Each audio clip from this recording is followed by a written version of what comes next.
through with all those cans. Right. So,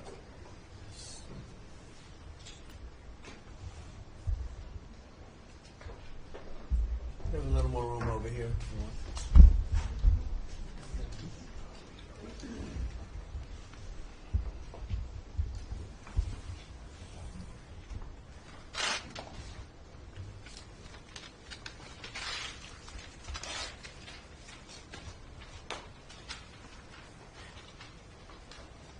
Thank you very much. We had a very good meeting. We're talking about a lot of different things. Consumer prices have actually dropped.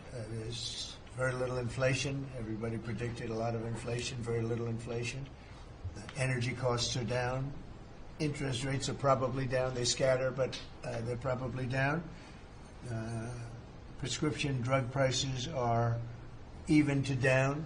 We're doing very well. It's been amazing. We had a big day yesterday. There'll always be transition difficulty, but we had in history, it was the biggest day in history, the markets. So we're very, very happy with the way the country's running. We're trying to get the world to treat us fairly. This is something that should have been done 25 years ago, and it wasn't. Should have been done 40 years ago, and it wasn't. But no president was willing to take it on, but you had to. It's not sustainable. It wasn't sustainable. And as you know, without a lot of money being added, which is a lot of money that we could add, the country is making approximately $2 billion a day. And when you think of it, we've never done that before, never come close to it. And the number is probably $3.5 billion a day. And that makes us a very strong country. But we have Scott here and Howard and some of the people that are working on deals. And the biggest problem they have is they don't have enough time in the day. Everybody wants to come and make a deal. And we're working with a lot of different countries. And it's all going to work out very well. I think it's going to work out really very well. But we're in good shape. There's no inflation. There's very little inflation. And I went 4 years without inflation, and I tariffed. I took in hundreds of billions of dollars from China and others, taxes in China. But we took in hundreds of billions of dollars a year from China, and we had no inflation, essentially. So we think we're in very good shape. We think we're doing very well.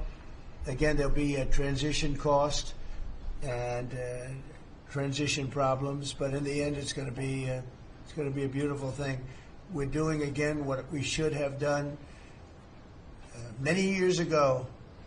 We let it get out of control, and we allowed some countries to get very big and very rich at our expense, and can't let that happen. It's not a sustainable formula. So I wanted to just thank everybody at the table, and maybe I'll go around and ask some of you a little short couple of answers. Pete just got back from Panama, and he's been all over the place, and you want to give us a little report on that and whatever else you might have to say. Everyone at this table is doing an incredible job, by the way, I have to say, incredible. And the relationships it's like they're friends. There's really, the relationships are very strong, really good and really strong. And these meetings are very good. And I think, I don't believe there's any other president that allowed the press to come into a meeting such as this. These are very sacred meetings. These are very private meetings, but we have nothing to hide. And I think it's good. I think it's a good, we want to be, a word you like to use, Jeff, is transparent. So we want to be transparent, and we'll do that by starting with Pete. Go ahead, Pete. Yes, Mr. President, we just got back from Panama last night. We were at the Panama Canal with their Southcom commander ships, F-18s, troops, and signed a couple of historic deals. One which is with the Panama Canal Authority, a framework for U.S. vessels, first and free through the Panama Canal. Right. And then also a memorandum of understanding with their security minister for the presence of U.S. troops. Fort Sherman is an old U.S. base there, as well as their naval station and air station, jointly with Panama to secure the Panama Canal from Chinese influence. That's something you said, we're taking back the canal. China's had too much influence. Obama and others let them creep in. We, along with Panama, are pushing them out, sir. And so we had a very successful trip there. President Molino sends his regards, very complimentary of the U.S. He's a great ally, and I think they want the Communist Chinese out. And with our troops there partnering with their forces, we've got a chance to push them all the way out, sir. We've moved a lot of troops to Panama and filled up some areas that we used to have, and we didn't have any longer, but we have them now. And I think it's in very good control, right? Yes, sir. Okay. Thank you, Pete. Very good. Howard? So, so we've have so many countries to talk to.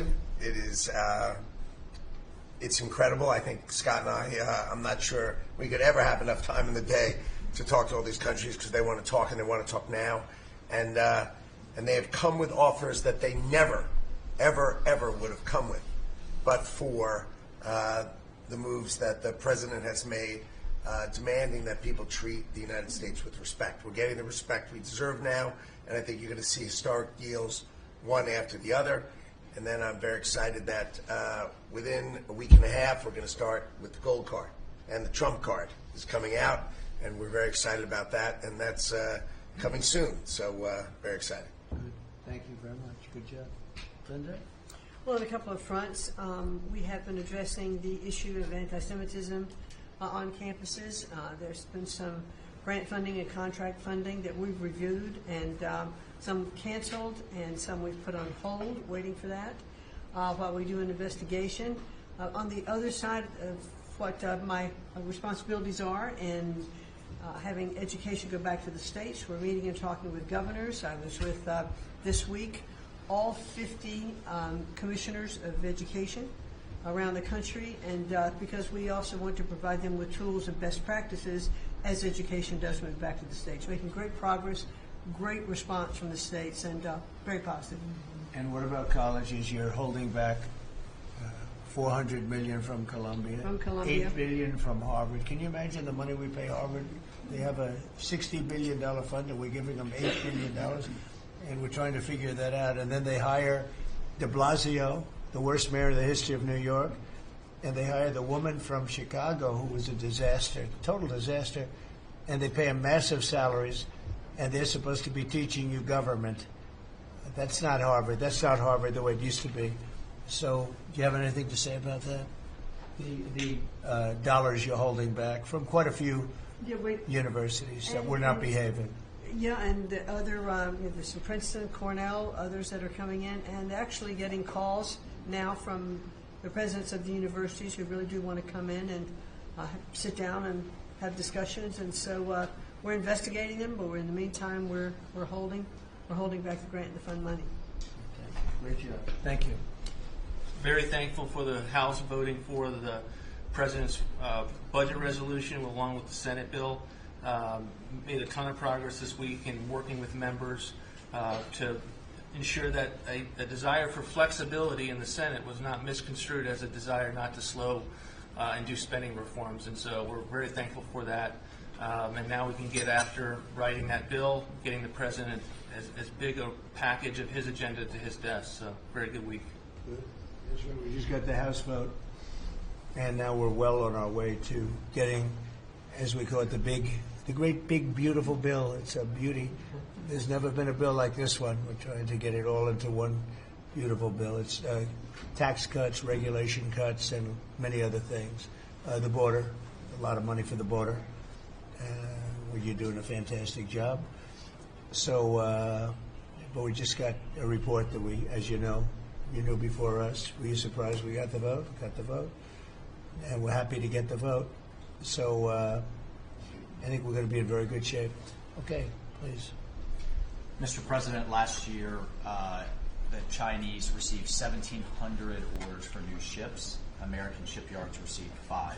Under your leadership, like so many other industries, we are going to revitalize and make shipbuilding and maritime great again with these blue-collar jobs. These are the cranes, the ports, opportunity zones, and drive that investment back in. We have under that executive order, and also one to streamline foreign military sales for people that want to buy our equipment, and of course acquisition reform, all just this week under your leadership, Mr. President. So we're going to be rebuilding our shipbuilding business. We may would have to go to Congress for this, but we may buy some ships from other countries that we're close to and that do great jobs with ships, but we're going to start the process of rebuilding. We don't really essentially build ships anymore, which is ridiculous. It's going to be a very big business for us in the not too distant future, but in the meantime, we have countries that do very well at building ships, and we'll be dealing with those countries, and we may be ordering top-of-the-line ships from those countries.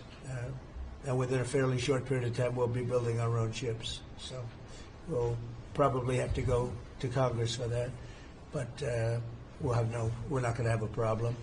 Susie, thank you very much for the job you've done. Go ahead, please. I just wanted to make sure you know that this cabinet, I think, pretty uniquely collaborates and cooperates and works together to accomplish all that you've asked them to do, and I think they deserve a lot of credit for that. True. You're doing a great job. The chief of staff, doing a great job. Lee, go ahead. Mr. President, the Biden EPA was strangulating the economy. The Trump EPA understands it's not a binary choice. We can protect the environment and grow the economy.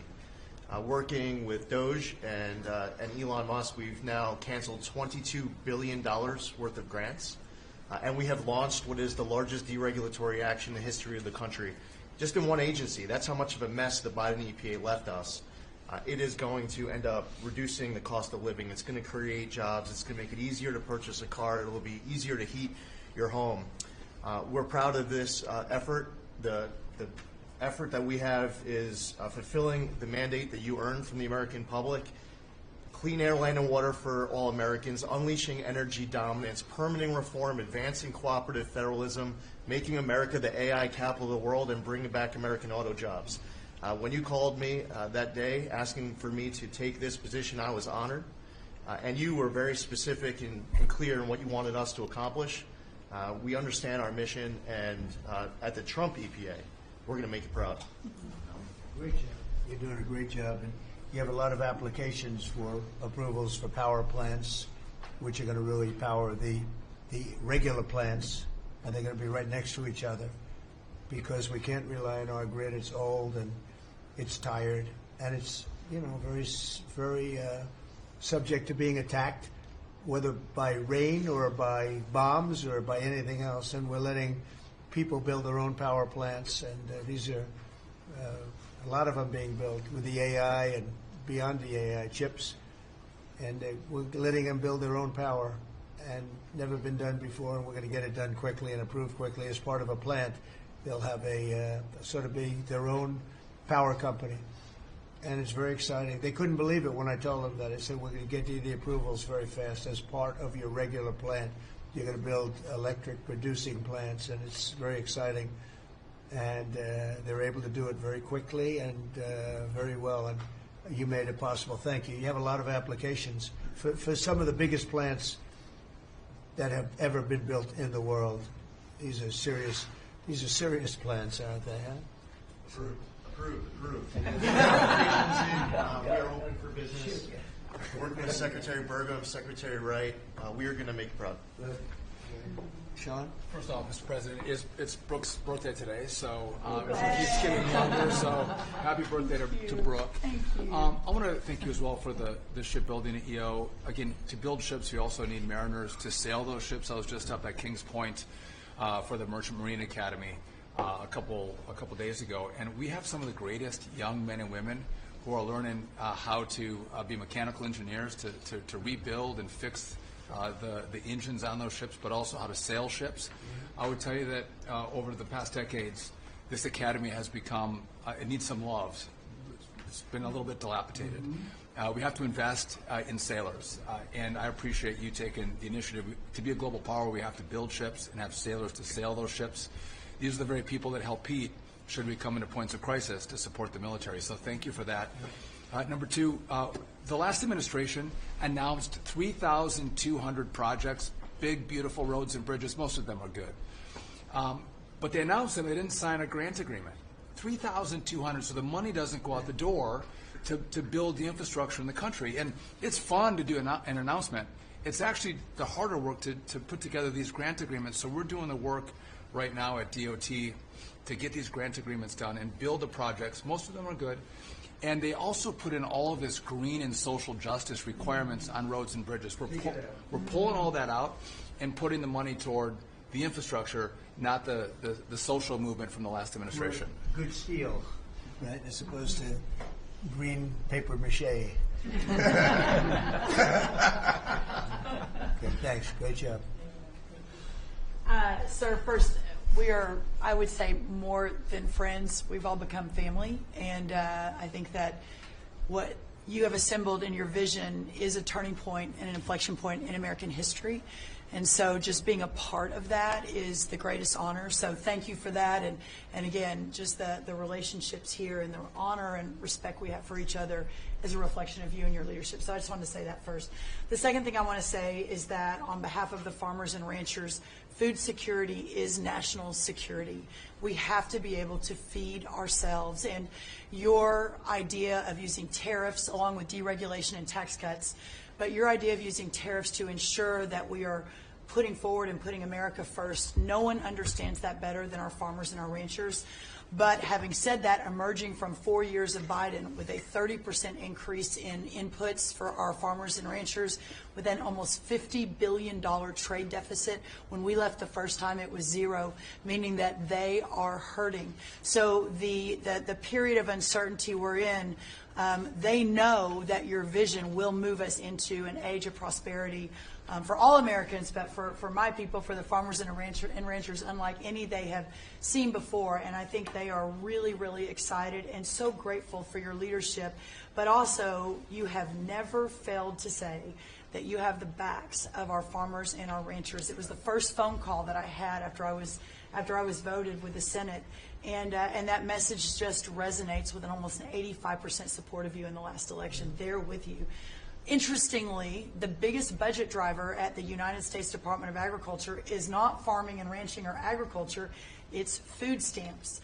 And so as we emerge and embark, Secretary Kennedy and I, on your vision of making America healthy again, a massive part of that is realigning and reworking our food stamp program so that it better serves those who need it. And yeah, to the point of getting the transgender, DEI, Green New Deal out of the USDA and realigning is really important. So It's out of the thank military, you. right? Yes, sir. Is it 100% out, would you say? 99.9, sir. I'm going to get that last point Get the more out. rest of it. But thank you, sir. We've got a much different military, I will tell you. Thanks very much. Good job. And eggs are down. Eggs are Big, down. right? Yes, Big. yes, sir. Wholesale prices. Retail will come. Easter is the Super Bowl for eggs. So, there may be a little fluctuation, but no, we feel really good about it. Thank you. That's what I hear. Thank you. Thank you. Good. I'd echo what Howard said on the trade queue, that we've got over 75 countries that want to come in. So it'll be Treasury, Commerce, Jameson at USTR, and we're putting a process in place. And as you said, you're going to be part of the negotiations too, because I've had these countries call me up and Secretary Bessem, we're happy you're going to be negotiating. I said, well, President Trump's going to be involved too. Every So detail. bring your best deal on the budget. It's moving quickly in the House and the Senate, thanks to your leadership. We're also going to have debt ceiling in there, so we're going to get an increase in the debt ceiling. And that will be the done and dusted for Part of the bill that we just got to vote on today. So part of the bill. It'll be done and dusted for 2 years. We won't have to worry about that. And then I gave a speech yesterday to 1,400 small and community bankers, and they were so happy to hear from your administration. And I told them Wall Street's done great for the past 4 years, 10 years, 20 years. It can continue doing great, but it's Main Street's turn now.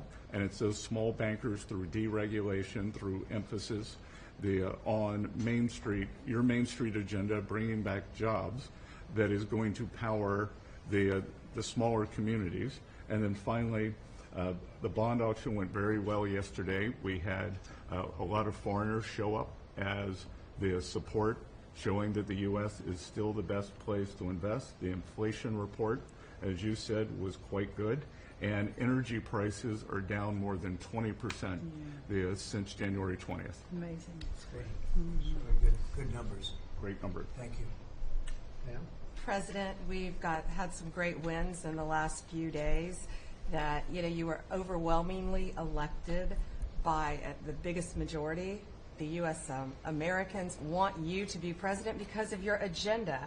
And the courts are ruling that you have the authority to determine how the money of this country will be spent. That's what the American citizens wanted, and that's what they're getting. An example of that Friday was the Department of Education, that you can determine how the money will be spent. No more DEI. And that impacts every agency across the board. On the civil side, again, NLRB. We had a big win in the Supreme Court there. OPM, a big win there. But also 16,000 workers there. But also on the criminal side, the Alien Enemies Act. We are winning there. And, your directive to me was to keep America safe, and that's what we're doing. Whether it's the alien enemies, all of these gangs, and they are enemies of our country. They are terrorists. They are organized crime. They have come here. They are extremely organized. They are spread throughout our country, and they are creating terror. And no more under your directive. And that has stopped. Yesterday in South Florida, we charged 11 defendants with $500 million of pure cocaine coming into our country to kill our kids. They were caught. They will be prosecuted to the fullest extent of the law. These gang members are going back to where they came, or they're going to an El Salvador prison at your directive. And, you also gave us a directive to prosecute the people who are going after Tesla to the fullest extent of the law, some of the greatest police work I've seen. We've made 4 arrests. There will be no negotiations at your directive. They're all looking at 20 years in prison, and within the next 24 hours, you're going to be seeing another huge arrest on a Tesla dealership, President. And that person will be looking at least 20 years in prison with no negotiations. That's great. That's great. That will stop it. Cold. Domestic terrorism. Thanks. Doing a great job, too. Thank you very much. Lori, please. Mr. President, accountability matters. That's what we're recognizing. With our partners at the Department of Labor for Government Efficiency, just a few weeks ago, we realized there's about $4.4 billion in COVID funds that were not used, that the state coffers were just holding on to. Out of that, we've returned $1.4 billion back to the state treasury, so essentially to the American people, and we'll go back and claw the rest of those billions of dollars back. And on the heels of that, late last night, we're understanding unemployment insurance fraud. That trust needs to be whole for the American people. When we need it for who deserves it. That's not what we're seeing. And the numbers that we saw last night, again, exposed by our partners at DOGE at the Department of Labor. Since 2020, over $400 million of payments have gone out already. And when you hear these numbers, apparently in the United States, we have over almost 25,000 people who are over 115 years old who are collecting $59 million that we have sent out to people. Talk about fraudulent behavior. Mr. President, 28,000 people between 1 and 5 years old have collected fraudulent payments at the tune of $254 million has gone out. And lastly, 10,000 people who have not been born yet, 15 years into the future, $69 million, and they haven't even been born yet. In one case, they will be born 129 years from now. The United States government sent them $41,000, and they're not born yet. So, under the Department of Labor, those are the things that we're uncovering. I couldn't be more honored to tell the American people that we're bringing back their dollars and we're saving them and returning them to the United States Treasury. Also, jobs numbers. Last Friday, 228,000 new jobs were reported. That is good for the American people. That is my primary job, is to grow that workforce under your leadership. So we've kicked off the America at Work tour, and we'll be visiting all 50 states, and I'll be working with my colleagues here to do just that. So thank you, Mr. President. We're going to grow this economy. We're going to keep our focus on the American worker. So you're finding tremendous fraud, though. Those numbers are really bad when you... Unheard of. over 115 years old. And I think you had mentioned the oldest person in our country is 114 years old. That's pretty good. A woman living in Pennsylvania, but apparently there's 24,000 more of them that are 115 or older that we're giving. I hope you hear to. that. So we have 24,000 older than the oldest person. Definitely did. That's terrible. And what are we doing about that? How do we get that money back? Yeah, so we're working with our IGs to do that further investigation. The House and Senate, we had a 5-year statute of limitations. We've got an extension on that, another 5 years. And so the goal, in my opinion, we should never have a statute of limitations to return the American dollars back to the Treasury when there's fraud. But at this point, we will continue to work hard and double down and return those dollars to the Treasury. Right. Thank you. Thank you. Great job. Christie? Well, Mr. President, thank you for your leadership at the border. For the second month in a row, you have broken the record in the history of the nation for the lowest number of encounters at the border, which is absolutely remarkable. You have said that America's laws matter and that they'll be enforced, and we're hard at work now to get people to go back home that are here illegally. So the Alien Registration Act has been in place long enough now that those individuals that are here illegally, if they haven't registered, then they can be charged criminally, and they can face fines up to $1,000 a day and face deportation if they don't go home, and they'll never get the chance to come back to America. So we're encouraging people to use the CBP Home app to register, and we're working on the resources and funding to buy them a plane ticket to send them home. I went to El Salvador, Colombia, and Mexico, and those countries and others are thinking about setting up programs to support these individuals when they get back to their countries. So when they get there, they'll have housing and food assistance, and so making sure that these folks have the opportunity to go home so that they can get the chance to come back to America is important. And So it's a very big self-deport operation that we're starting. thousands of people have already Yeah. self-deported. Well, we're just going to, when you have 21 million people that need to go home because they're here breaking our laws, then we need to facilitate that. And I've been working with the governors a lot lately on several different issues. One of them has been on FEMA for recommendations on how to do exactly what you've directed us to do. And then also I sent a letter and communicated with them that they need to be setting up a SCIF.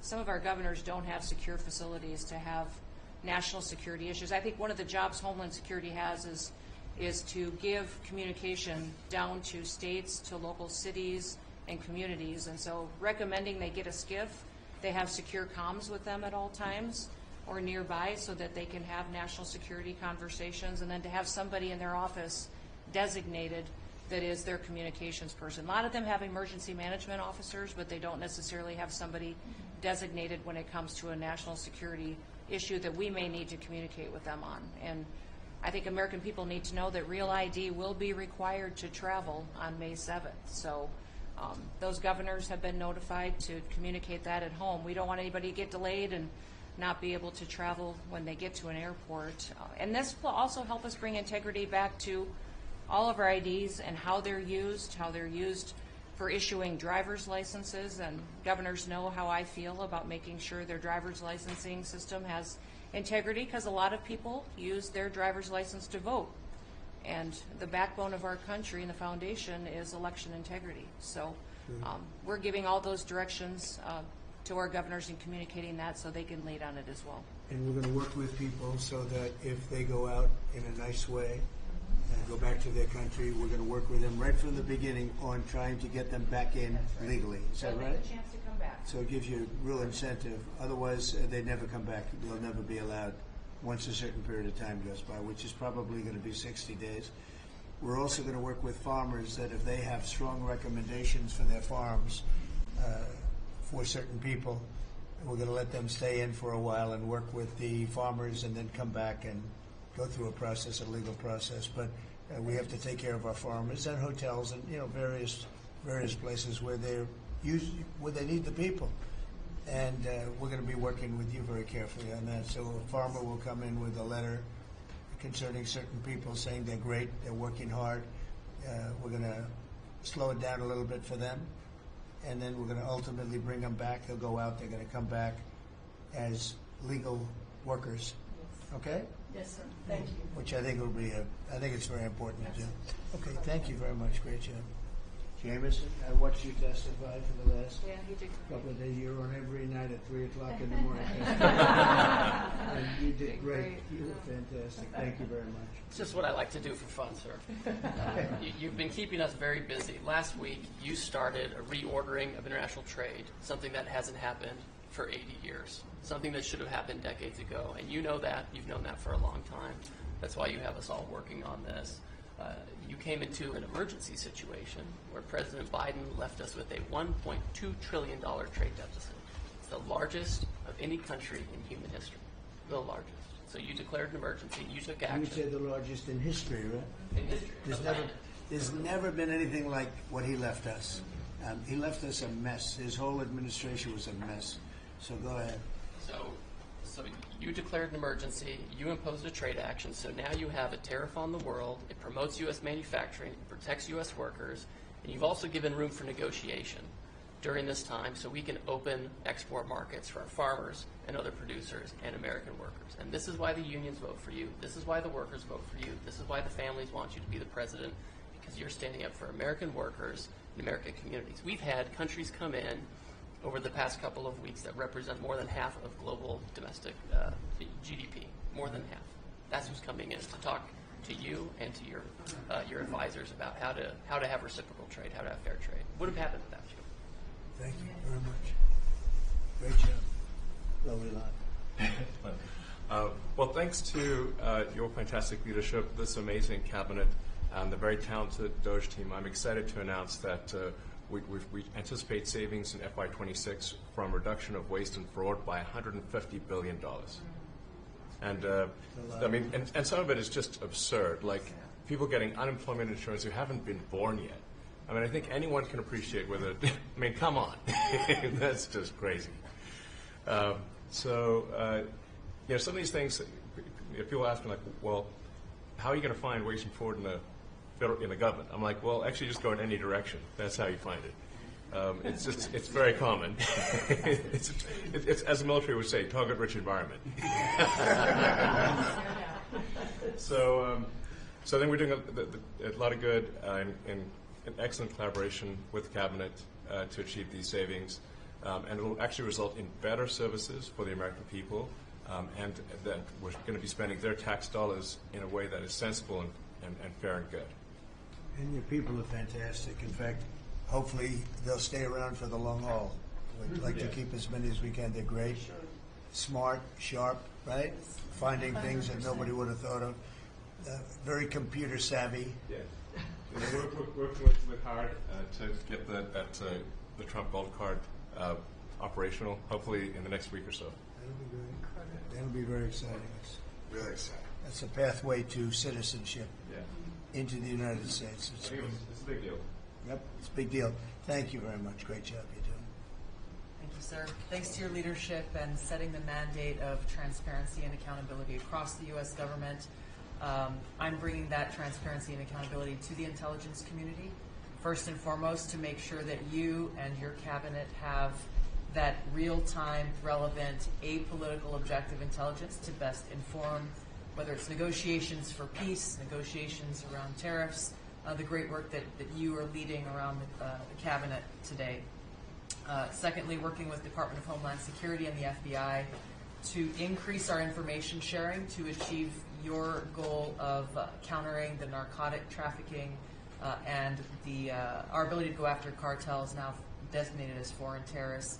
I met with the National Sheriff's Association this week, being able to work to make sure that the information that they are getting on the ground, that local law enforcement is getting on the ground, is being fed back up through to our National Counterterrorism Center, and that we have all of the federal agencies, state and local law enforcement, all on the same page as we are working to make our country safe again. And lastly, sir, as you know, declassification and rooting out weaponization, politicization of the intelligence community is a huge priority. You know more than anyone else the very dangerous and negative consequences of that. I've got a long list of things that we're investigating. We have the best of the best going after this. Election integrity being one of them. We have evidence of how these electronic voting systems have been vulnerable to hackers for a very long time and vulnerable to exploitation to manipulate the results of the votes being cast, which further drives forward your mandate to bring about paper ballots across the country so that voters can have faith in the integrity of our elections. And lastly, we've been scanning. I've had over 100 people working around the clock to scan the paper around RFK, Senator Robert F. Kennedy's assassination, as well as Martin Luther King Jr.'s assassination. These have been sitting in boxes in storage for decades. They have never been scanned or seen before. We'll have those ready to release here within the next few days. That's great. Bobby, how do you feel about that? That's hitting close to home, isn't it? Yeah, Huh? no When you kidding. think, I'm Yeah. thinking about Bobby when No. when that statement's made. I'm very grateful to you, Mr. President. And you'll let Bobby see some of this because, it's very personal stuff. But it's time. I've asked him, and his response is, put it out. The world needs to know the truth.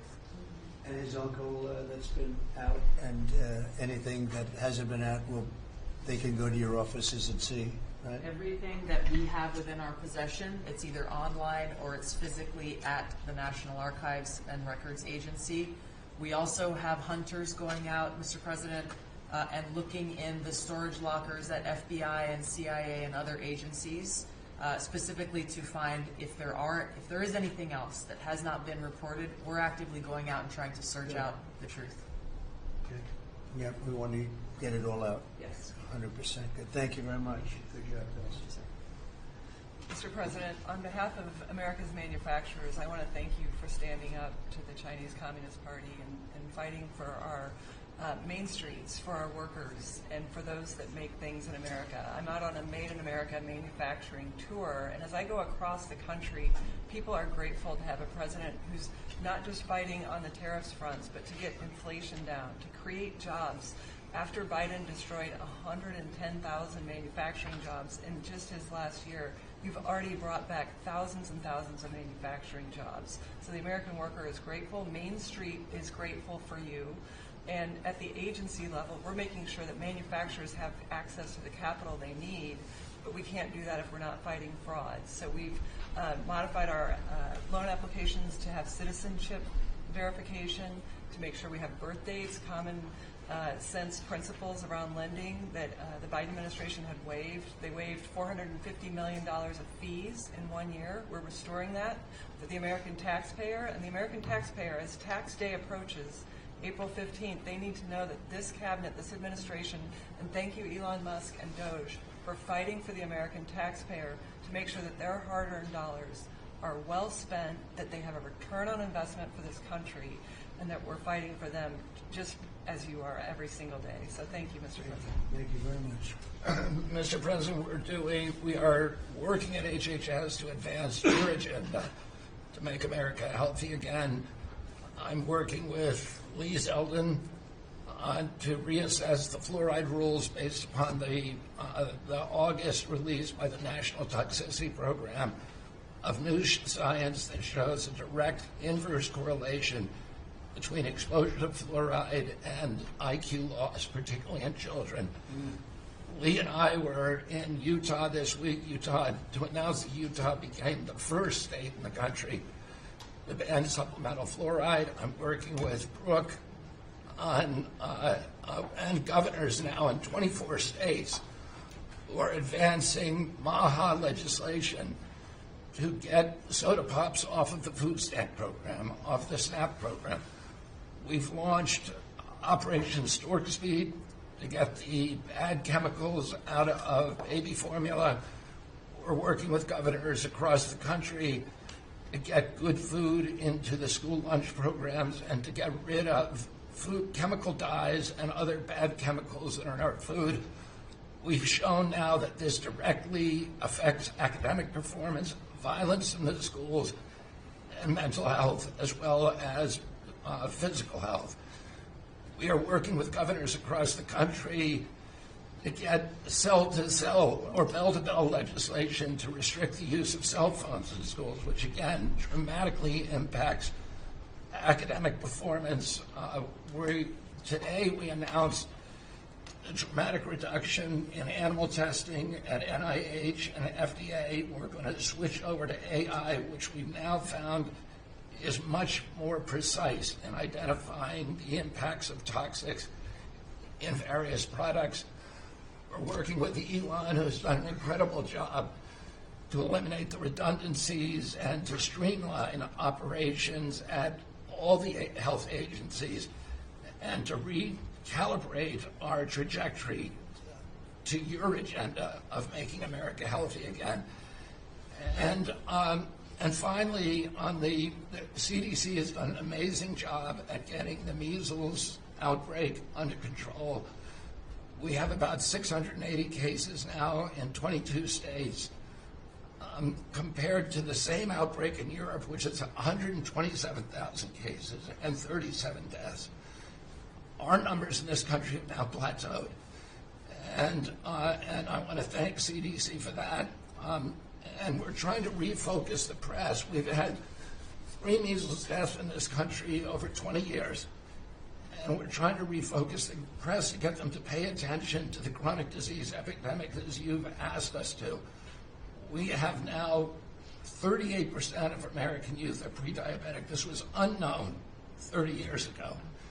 Every child that becomes diabetic, there should be a headline about them. We have 100 million adults who are pre-diabetic or diabetic.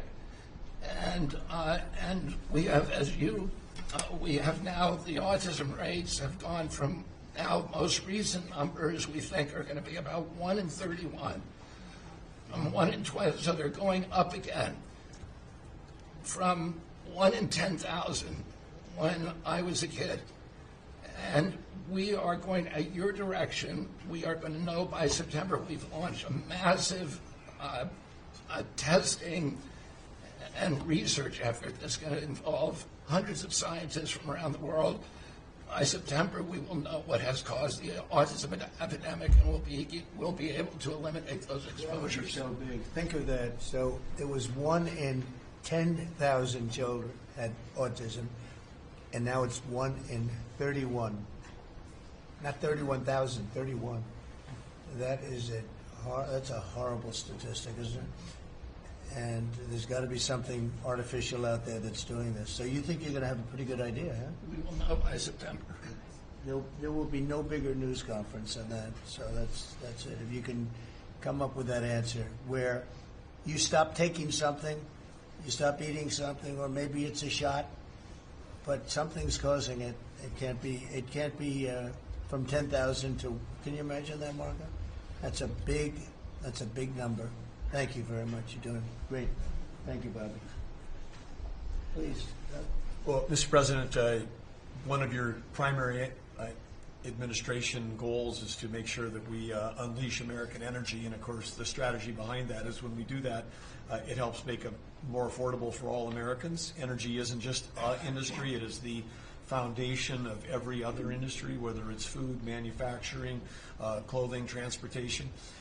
And then also when we've got the ability to generate and not just be energy independent but energy dominant, then we have the opportunity to sell energy to our friends and allies versus them buy it from our adversaries. And our adversaries were funding terrorism and conflicts against our allies by their oil and gas sales that were going through a Swiss cheese set of sanctions. So with your creation of the National Energy Dominance Council, over half the people at this table serve on that. Everyone has been engaged, whether it's interactions with negotiations with other countries, with putting sanctions in place that actually work, with cutting deregulation, working on biofuels, building infrastructure for transportation. There's a whole range of things that are being tackled. But when in the outcome of all that is that the Biden administration was restricting supply, you're increasing supply. When you increase supply, then prices start to come down.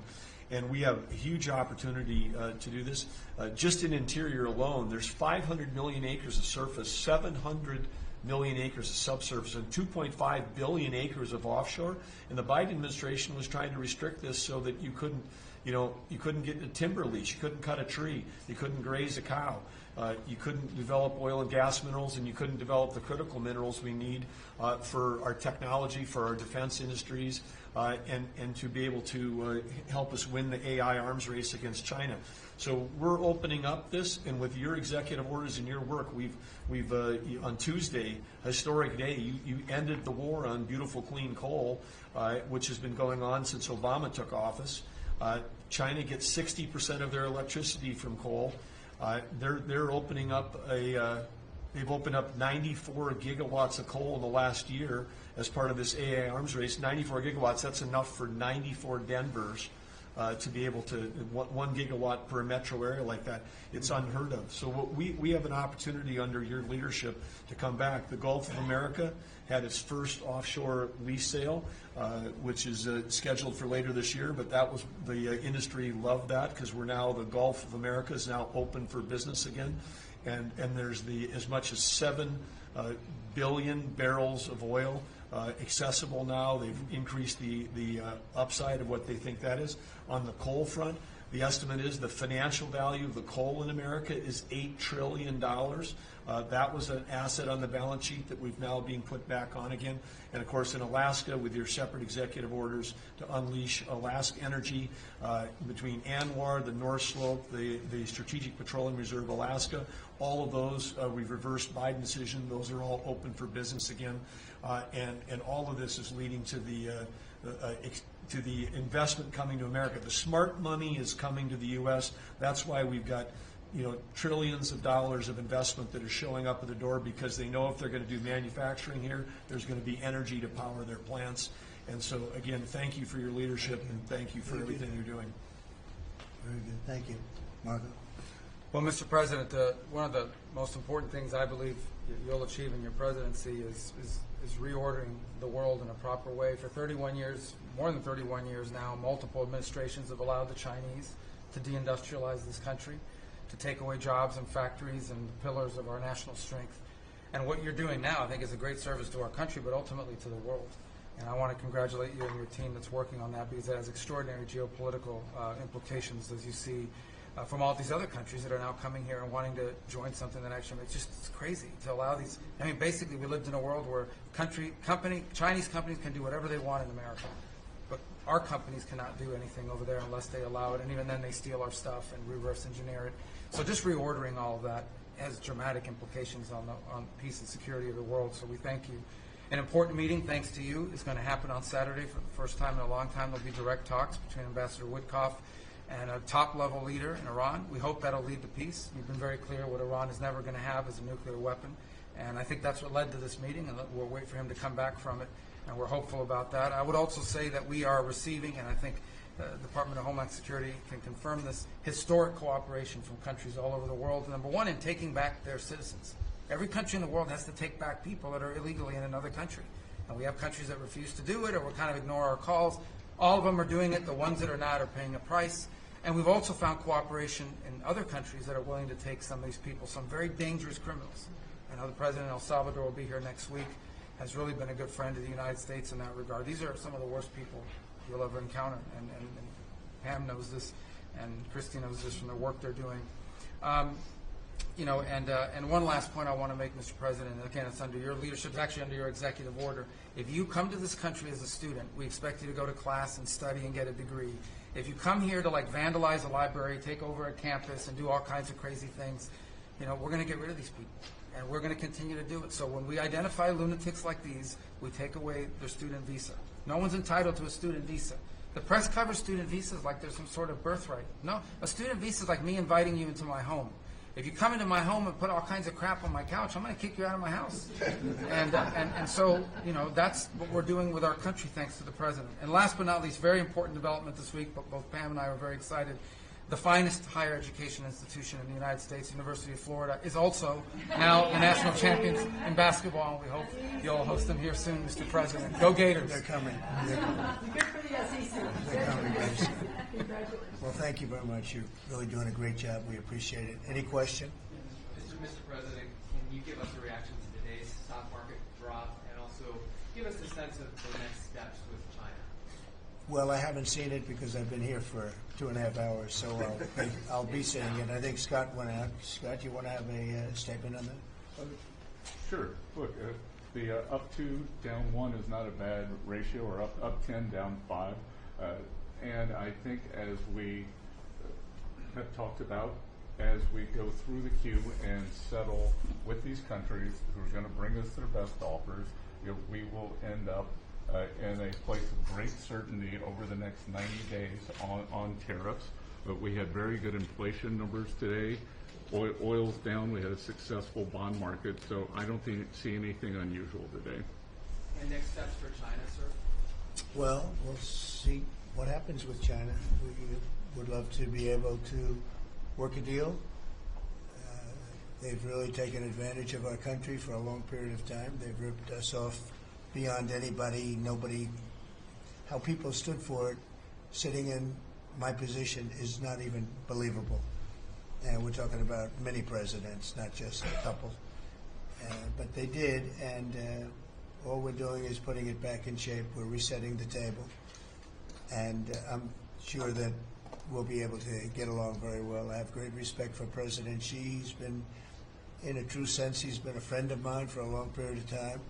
And I think that we'll end up working out something that's very good for both countries.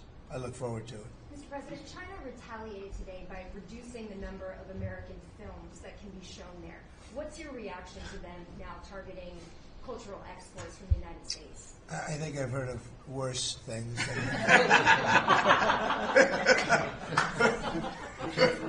Yes, please. Also on China, the Ukrainians say they have evidence that Chinese soldiers have been found fighting for the Russians in Ukraine. Can the U.S. verify this? And if so, what does the U.S. plan on doing to China to counteract that? We'll look into it, but I think beyond that, we're really looking to get that war stopped. They're losing 2,500 and even more than that young people a week. They're Russian and they're Ukrainian. They're not American, but they're people. And we're seeing if we can get it stopped. And I think we're making progress. I appreciate the ballerina who was released. It was at the request of a very good friend of all of ours, actually. Dana White called me and he said it's the friend or the relationship of one of the fighters for UFC or one of the fighters.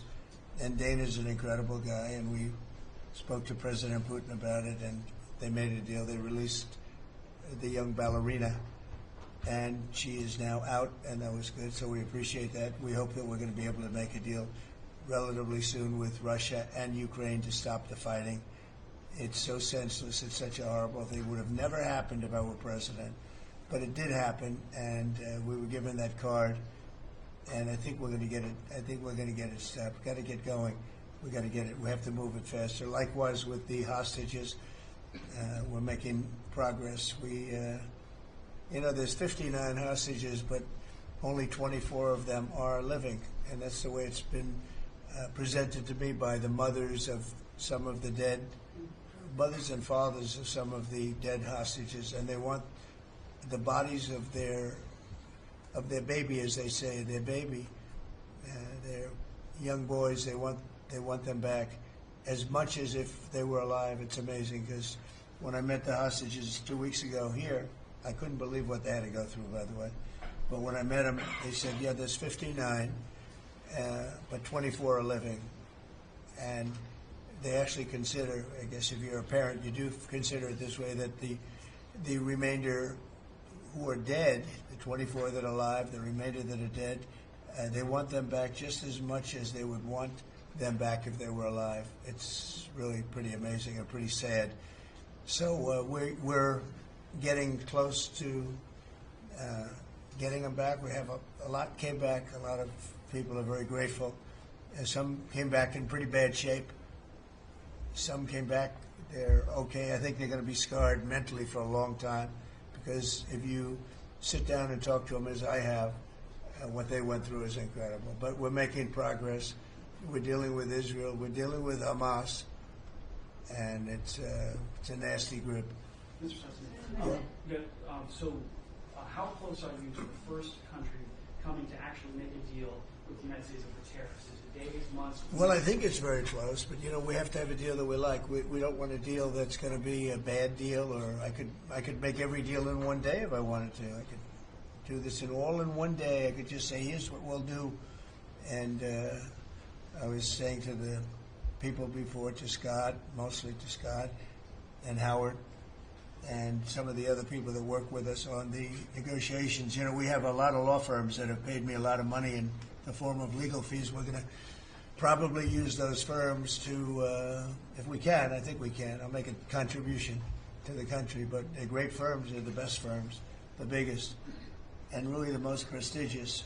And we may be using them to help you guys out, because you're going to need a lot of lawyers. And I'm not sure Pam's going to be happy if I say, can you send over about 200 lawyers that work on trade? She's working on criminal stuff, and I think that's going to be her focus more than anything else. So we'll find out if we can do that. But we have a lot of lawyers that you've been reading about where they paid $100 million a firm on average. Now we have the final 4 or 5 are at $125 million. So I have a lot of legal fees I could give to you people, and we might as well use them. Hopefully I won't need that many legal fees or that much. I may. Who knows? After it ends, after we leave, maybe I'll need it. But if I do, it's not going to be very pleasant. So I think we're going to try to use these very prestigious firms to help us out with the trade, because we have a lot of countries. But we want to make deals that are proper for the United States, not just we can make deals easily. We want to make them proper.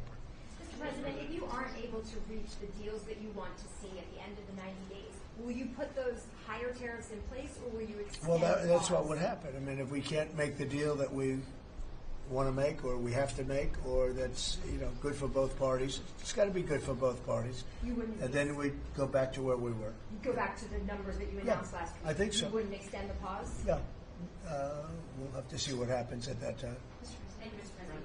You said yesterday you were considering some exceptions for companies. Can you talk about what you're considering, and then also on the reciprocal tariffs that would be substantially lower? Is the same math formula going to be used, or is that tossed out?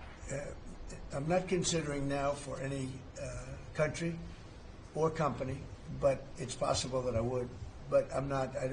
We don't have that situation right now. People understand where we are, what we're going to do. But it could happen. It's called flexibility. You have to have certain flexibility.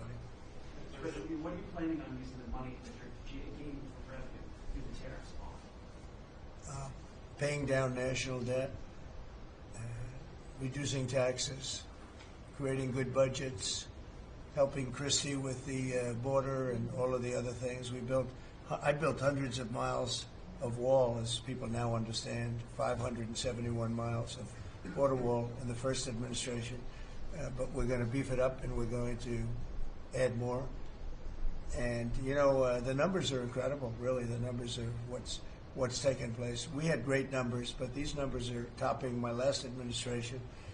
And Christie and Tom Homan have done an amazing job. But it's an expensive process. This weekend, where they used to have hundreds of thousands of people standing there pouring through the border in Tijuana, Mexico, this weekend they had nobody.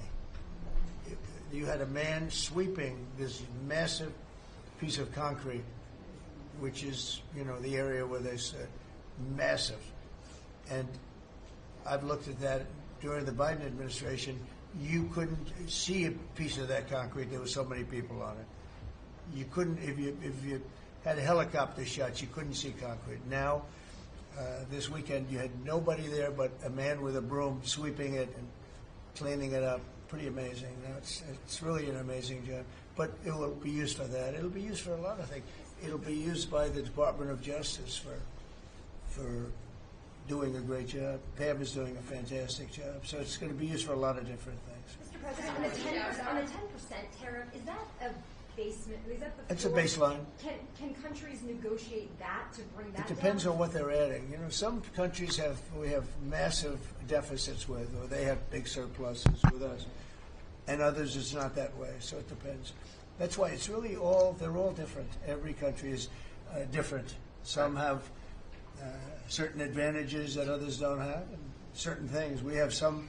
China has a surplus of $1 trillion. I mean, the numbers are crazy.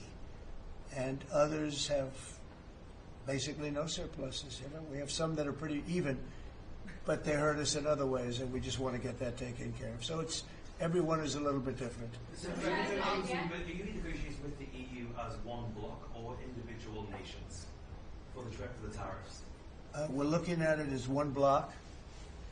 They've been very tough, but they were very smart. They were ready to announce retaliation, and then they heard about what we did with respect to China and others, but China, and they said, we're going to hold back a little bit. They decided to hold back. I thought they were very smart. Look, the EU is very smart, but they really have taken advantage of the United States. They were formed for the purpose of taking advantage of the United States. And I don't blame them, and I don't blame China. I don't blame anybody. I blame the people that were sitting at that desk in that other beautiful Oval Office for allowing it to happen. Many presidents I blame. They should have never allowed it to happen. And I'm doing something that a lot of them wouldn't want to do.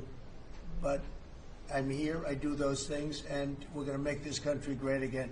We were taken advantage of by almost everybody. I sat back in the last administration. I would actually read them. I don't have to read them now. I know them so well. I would read some of these documents that were signed, deals, and I said, who would do a deal like this? Who would do it? You've seen it, Elon. Yeah. I'd look at deals where it's so one-sided. Even we have a deal with Japan, and we get along great with Japan, and we had the Prime Minister here. He was fantastic. As you know, Abe was great. Shinzo was great. He was a good friend of mine, unfortunately no longer with us. But we defend them, but they don't have to defend us. I said, that doesn't sound too good. But we have a deal, a defense deal. We pay hundreds of billions of dollars to defend them. But if for any reason, in other words, we pay all the money. They don't pay anything. But if we're ever attacked, they don't have to do a thing to protect us. I said, oh, that sounds like a wonderful deal. So that's just one out of thousands. And I just wonder who did this. And it's people that either hate our country or didn't care, an expression that you use. I think it's really a lot of them didn't care. It's just hard to believe how bad they are. Now, that's a little bit of a defensive deal, but I'm talking about trade deals, the same thing. They're so bad, you would say, how come? And even when I'd renegotiate, like, I'd go to a country, they'd give me everything I asked for. I said, why didn't somebody ask for it, like, originally? They give me everything. I think when they were negotiating, they didn't care, or they didn't ask, or they were shy, or they were very stupid, or they hate our country. Yeah, go ahead, Jeff. You were speaking about Japan. Can you clarify what your vision is for U.S. Steel? You referenced it yesterday. Yeah. There are some questions about what you actually want to see Sure. happen Look, with that. U.S. Steel is going to do very well now because of tariffs, and I don't know why they even need a deal. But the only thing is, U.S. Steel, if you go back 80 or 90 years, that was a behemoth in this. That was our biggest, most. If we were around, we would have been very proud of it. Today we have different types of companies that are big. Google, it's not the same as U.S. Steel, and I love Google, and I got to like the people that run it. They're very capable people. They didn't like me so much in the first administration, but they like me a lot now. I don't know what happened, but I like them. But I think they would be the first to admit when I envisioned. You look at some of those steel factories from 90 years ago. It was a different kind of a country, but they were miles long. Today you see just empty hulks. Those hulks are going to be filled up very soon because of what I'm doing with tariffs. It was a different kind of a thing. But if I didn't do that in the first term, my first term, if I didn't put tariffs on, we would have, because China and others were dumping steel, billions of dollars of steel. Our steel companies were all closing. Every fact, we wouldn't have one steel plant open. And now we have a steel industry that's doing very well, but soon it's going to be thriving, really thriving. And those factories are going to be filled up, but more importantly, they're going to build brand new ones. Nucor and so many other companies call me, Nucor being a big steel company. They're building massive new steel plants, and it's great. And likewise, car companies. we have many, many car companies.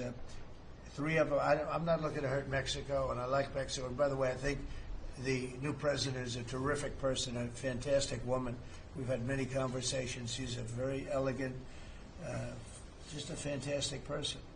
And she's been very nice, very, very nice. But I'm not looking to hurt them, but we have 3 car plants that were under construction in Mexico. They stopped constructing, and now they're going to build in the United States because of tariffs. See, we should have never let this happen, because whoever it was that was president at the time, we lost 90,000 plants and factories since NAFTA.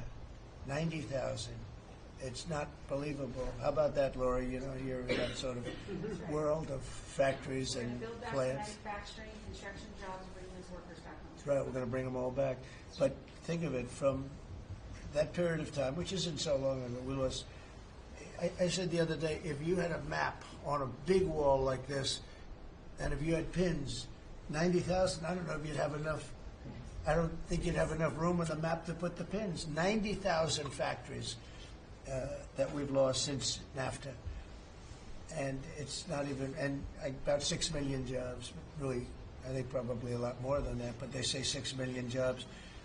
We're going to bring many of that back. I think we're going to bring more than all of it back. We're going to be better and stronger than ever before. But if a president, when they were leaving, said, look, you can leave, but if you're going to build a factory someplace else, and you think you're going to come and sell your steel or your car or any product that you make, your pharmaceuticals, which we're going to do, we're going to get them all back. But if you think you're going to just, all they had to do is say this, and they wouldn't have left. You know, I said it the other day. I said it with respect to, I made a speech a year ago, and I told them if I win, we're going to charge a big, big tariff at the border.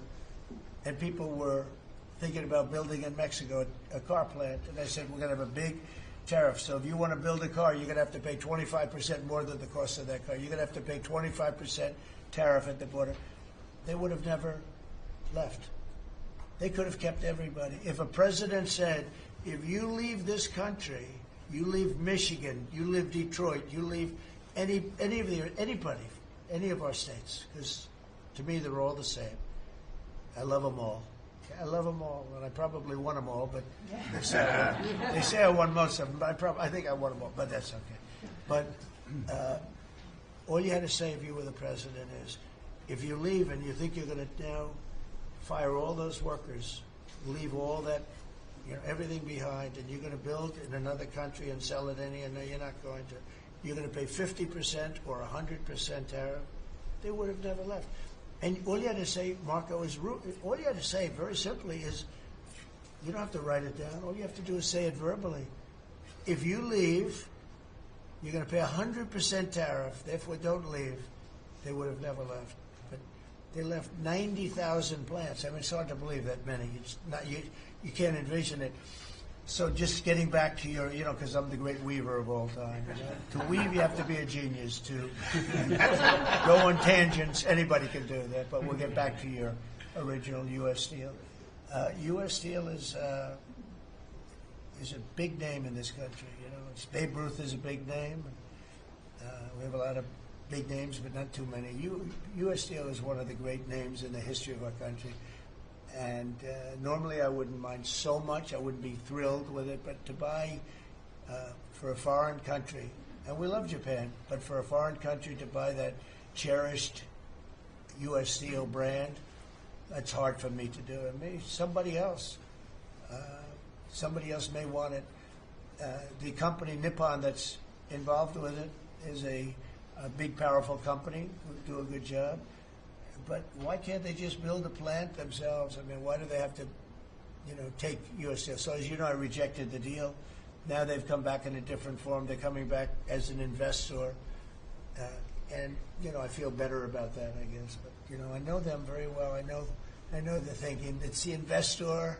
They'll invest, and somebody else maybe is sitting in this chair, and they will no longer have an investment. They'll have the whole thing. That's the way it works. Very smart. They're very, very smart people. We're dealing with very smart people throughout the world. Great geniuses, actually. Look what they've done to our country. And again, I don't blame China. I don't blame anybody. If I could have done it, if I were in that position, I'd have great respect. I have great respect for the people. They ripped off the United States, and all we had to do, have a president that knew what the hell was going on, and none of those countries would have left. Those companies, none of them would have left. So that's a little lesson in basic business. And it's really basic business. It's not complicated business. It's very basic business. And we'd have every one of those car plants going just the way they were 30 years ago. None of them would have left, but now they're coming back. Mr. President, the Labor Department has confirmed that $400 million went to fake people for unemployment benefits. Yeah. What's sort of your initial reaction? I think it's terrible.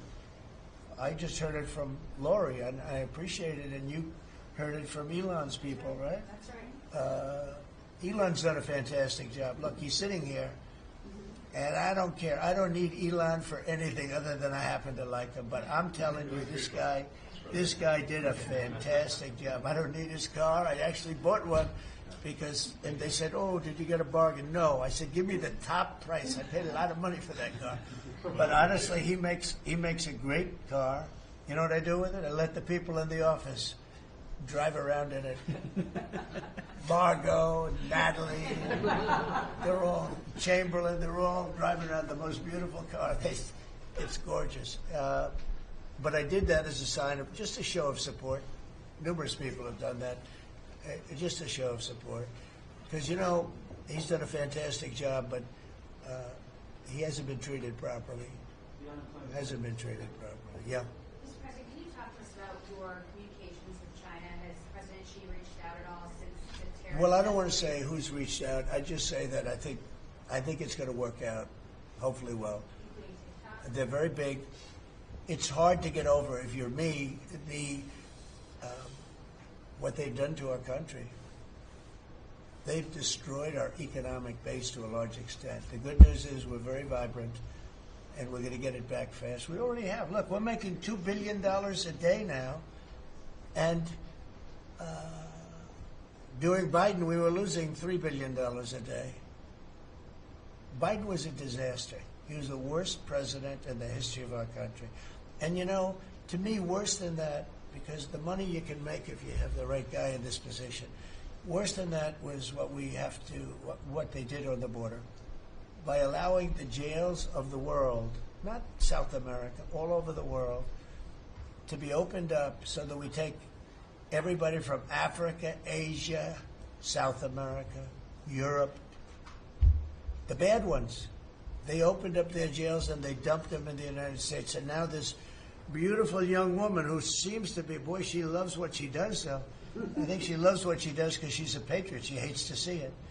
And Tom and all the people. But for us to spend, you know, hundreds of billions of dollars, this is just, I don't know. They either hated the country. Who would do this? Who would want millions of people to pour through an open border? We have no idea who the hell they are. And just walk right through. And half of them, whether you like it or not, you could look at them and you could say, they are not going to help us. These are some rough people. But they'd empty out their jails, and they'd empty out their mental institutions, insane asylums, and they'd let them into the United States of America. And inflation we can fix, and all of the other things we can fix. We'll get it going. But this is something, it's such a horrible thing, and it's really hard. You know, we have to do deportations. Now we're doing self-deportation. We're coming up with all sorts of ideas. And they must have known it's not going to work out well. And, you know, we want people to come into our country, by the way. We need them badly for the jobs. But we want them to come in legally. They have to come in legally. They have to show that they can love our country. Thank you very much, everybody. Thank you. Thank you very much. The Democrats are making allegations about market manipulation yesterday. Thank you.